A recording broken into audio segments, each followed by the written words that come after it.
The fascinating thing about reward is that although we're the plumbers of HR, we also have to be quite sensitive to the emotions involved in the customer base, in the consumer base, because pay is a very emotional subject.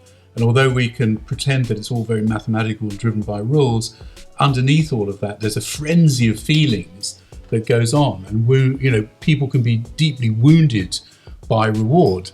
So we have to be quite conscious of that too. Hi everyone and welcome to a new episode of All About HR. My name is Nelly and in today's episode I got to talk to Peter Newhouse. Peter has a lot of experience in the reward area and worked at Unilever for many years. Today he's Global Reward Counselor at Unilever. What does a reward professional have in common with a plumber? How can capitalism be used for good? How can reward be used to create greater diversity and inclusion? And why are personalization and feedback so important to create a better reward system? These are some of the questions that Peter and I try to answer in our conversation. Check it out right away to see if we managed to do so.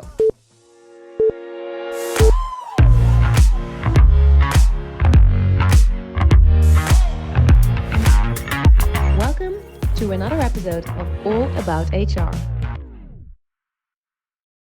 Hi everyone and welcome to a brand new episode of All About HR. My name is Nelly and I'm your host today. As you can see, it is a special episode because it's the first one that we're actually recording in person. So today's guest, as you can see, is already with me here in the studio, and it's Peter Newhouse. And Peter is Global Reward Counselor at Unilever. So I'm super excited that we are going to be able to have a conversation in person here together today. Hi Peter and welcome. It's really good to be here. Thank you very much for the invitation. Yeah, you're very welcome. I'm super happy that you're here and that we can do this in person, as I already mentioned 3 times. So yeah, this is about the first time I've been out for 6 months, so it's kind of nice.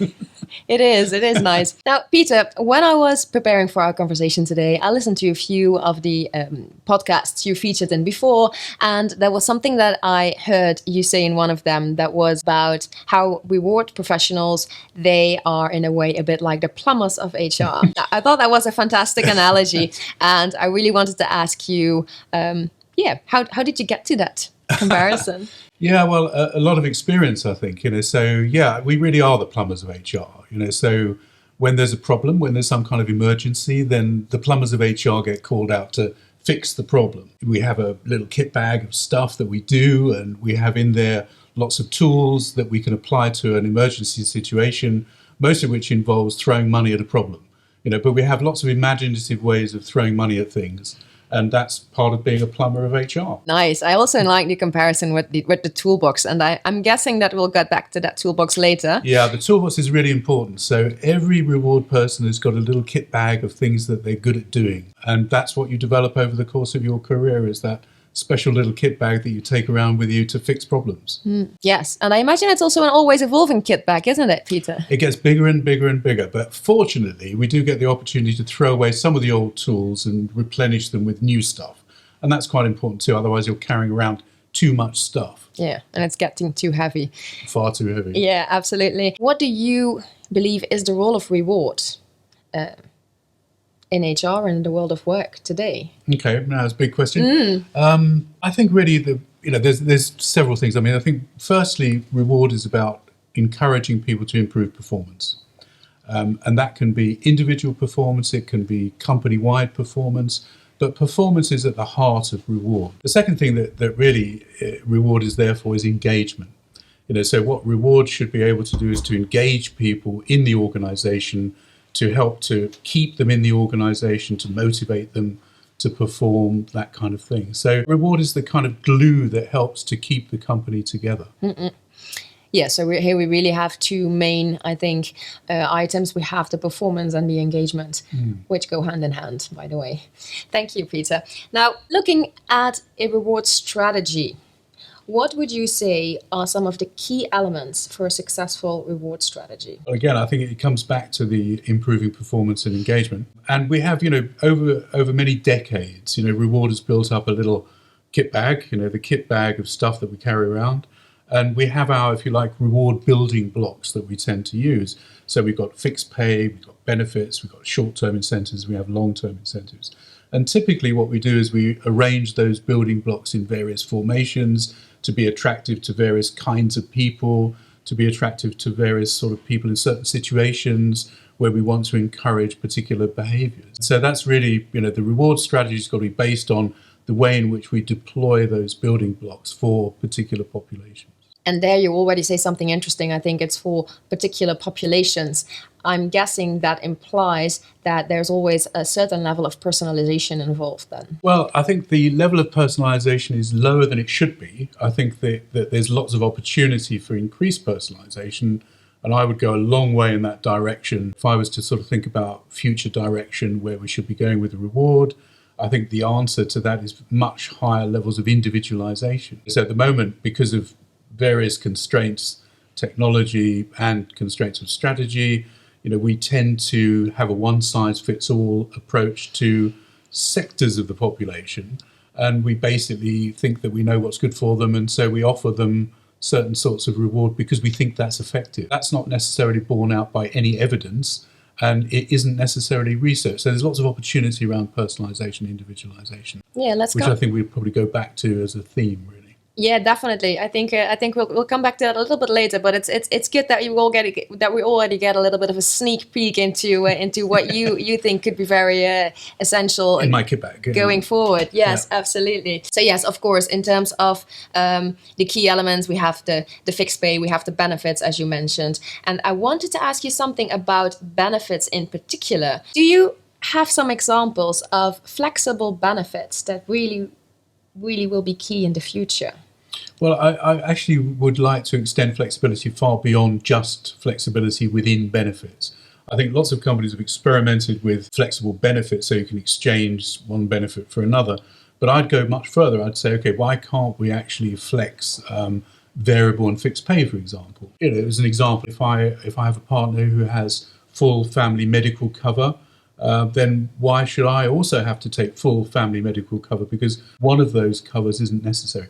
If, on the other hand, I'm a single person and I'm bringing up children, I probably need more fixed income. And so it doesn't mean I'm a low performer if I don't have a bonus, but I'd rather exchange that bonus for more regular fixed pay because that's what's useful to me. So I would go much further than just say, how can we flex within benefits? I'd say, how can we flex across the entire range of the package?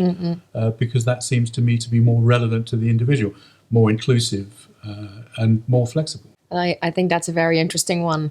And thinking of flexibility in much, much larger terms than just flexible benefits. Now, can you perhaps tell us how you feel a reward system should be organized?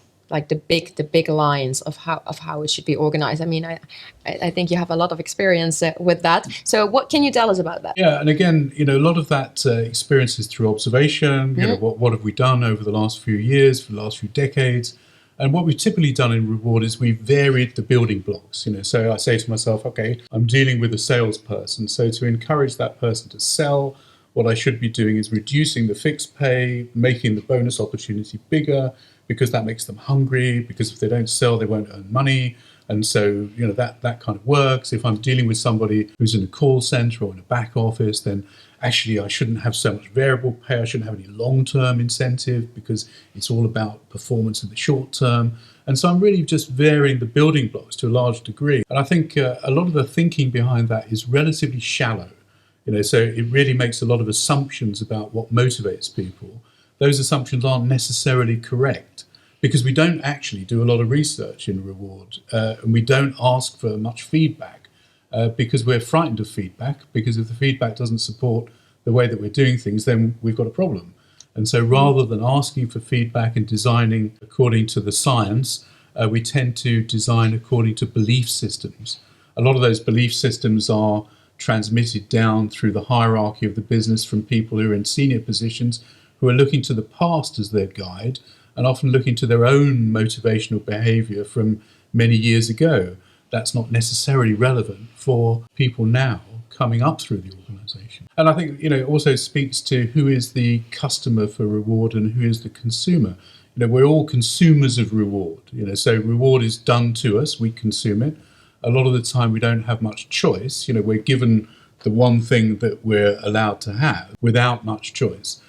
Who's the customer for reward? Well, actually, there are multiple customers for reward because It's one of those things that many people take an interest in. So it's not just your manager or your manager's manager, it's also other stakeholders in the business. So it's quite a complicated set of arrangements.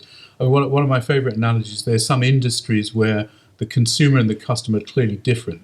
So automotive is a good example. You have the dealership that sells the car. They're really the customer.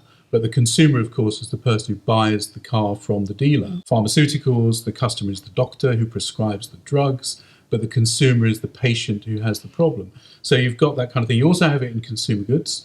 So we have the customer who's the retailer, and we have the consumer as the person who buys the product. And it's the same with reward. So as a employee or as an individual associated with the company, you're the consumer of reward, but the customer is typically management, plus all of the external stakeholders who take an interest depending upon the level that you're looking at in the company. This is an outsider's perspective, of course, to reward, but I can imagine that the interests, not all of the interests, I think, of the consumers and the customers are necessarily always aligned, are they? Not at all. And this is what makes reward so exciting, but it also makes it massively complicated, especially when you're looking at senior pay, CEO pay, CFO pay. This is a very complex minefield of conflicting influences and sentiments. So it's a really complicated space. I mean, the fascinating thing about reward is that although we're the plumbers of HR, we also have to be quite sensitive to the emotions involved in the customer base, in the consumer base, because pay is a very emotional subject. And although we can pretend that it's all very mathematical and driven by rules, underneath all of that, there's a frenzy of feelings that goes on. And, people can be deeply wounded by reward. So we have to be quite conscious of that too. Absolutely. I think it's an act of, it's a constant balancing act, isn't it? Yeah, which is what makes it so much fun. But I think it is quite a challenge from that point of view, because you have to be quite aware and sensitive of all those different perspectives that are brought to bear. Also at different levels of the organization. It's not all the same. As you go up through the hierarchy, there are different forces at work. Peter, I wanted to, of course, also look at how Unilever does things, because you've been with the company for a long time. And actually, relatively short time, because I was a mid-career recruit. So before I joined Unilever about 11 years ago, I already had done lots of stuff in reward in a diverse set of circumstances. So, relative to a lot of people in Unilever, I'm quite short term. Wow, okay, because at Unilever, quite a lot of people, they stay there for a very long time then. Yeah, there's still a big employment for life approach to you. It's changed quite a bit in the last few years, but there's still a long-term aspect to employment in Unilever. Now, Peter, when you say that, I'm interested to know whether that is one of the goals that Unilever tries to achieve with its reward strategy, to get people to be with the company as long as possible. Yeah, I think every organization wants to keep the best people. And so identifying the best people, improving their skills, rewarding them appropriately and keeping them makes sense. I kind of think to myself, in the core of the business, you have relatively small number of people who've got the kind of secret sauce that makes the company really great. And those people you really need to look after. Those are the kind of people you really need to invest in. Those are the people you really regret losing. So those are the people that you really have to take care of. Outside of that core, there's still loads of relationships that you need to deal with in a sensible, responsible way. But if you lose people outside of that core, it's not such a big deal as it would be if you lost people who are really in the core of the core. I heard you say that before in one of the podcast episodes that you featured in as well, that you said those people are the secret sauce. And by that, do you mean those people are the ones who really live those values, those company values of Unilever, and who really also... It's not just living the values. I think there are some people, I mean, that's obviously really important, but there's some people who are just extraordinarily good at what they do, So when I was younger, I didn't really believe that much in the cult of leadership. I thought, oh yeah, leadership, anybody can do it. But the older I've got and the more experienced I've become, the more I realize that that's not true. There are some people who are extraordinarily good at what they do, and they can really transform things. And it's that transformational capability that you really need to remain successful in a company. The most successful companies are able to transform themselves and therefore remain relevant. And sometimes that means doing a completely different business to the one that they used to do. Yeah. But that's really what keeps them going. And the kind of people who can do that are very far and few between. There's not that many people who can do that kind of thing. I'm coming back here to the start of our conversation when we mentioned Unilever's socioeconomic engagements, and I was wondering what you can tell us about how these commitments are related to the way Unilever does reward. Well, I mean, the one that's closest to my heart and my activity is the Living Wage Initiative. So, I can proudly say that that's something that I was very heavily involved in initiating quite some years ago. And we started with a commitment to deliver, as a minimum, a living wage to all of our own people. So now the latest commitment is to deliver that to people in the wider ecosystem of Unilever, like the suppliers, for example. But it started with our own people. So we have people employed in over 100 countries, and being sure that we're providing at least a minimum standard living wage to those people is an initiative we started quite a while ago. It's quite a complicated thing to do because you can't get a book and say, well, what's the living wage for every country in the world? It just doesn't exist. No. So we had to do a lot of pioneering work to create the data, to be able to benchmark ourselves against it, and then to be able to say, are we complying with our own standards? So that was quite a journey. It's really delightful now to see that commitment being extended to people outside of mainstream employees of our own. So that's good. Yeah, absolutely. I think this is a beautiful example of how... And it's something which I'm also very proud to say has been followed by other companies. So we've been able to also show other people that it's possible to do it, show other companies how to do it. And so now it's really much more of a movement rather than just us doing something on our own. Yeah, fantastic. Yeah, it's good. That gives you good feeling as a plumber. That's pretty satisfying work. I imagine, yes. Again, we're staying with Unilever's way of doing reward, because I think there are definitely some elements that are worth talking about and worth sharing with our listeners. So to look at what is unique about the approach that you have at Unilever. Yeah, I don't think there's anything particularly unique. I mean, I think one of the features that we've definitely followed is that we've been constantly trying to innovate. So we have been a very innovative reward function within Unilever, and we have changed a lot of things. One of the things that we've changed is we have tried to become less hierarchical. So we've tried to reduce the distinctions between what we call work levels, which are grades. So there's been a lot of change involved in that. At the senior levels and also the internationally mobile staff within Unilever, we have a system which we call Euronet, which is agnostic as to nationality. So you don't get paid according to the country that you are from or that you go to. You get paid according to an international standard, and that means that it doesn't make any difference whether you're from this country or that country. Now that's really unusual because, unfortunately, it's just the way it is.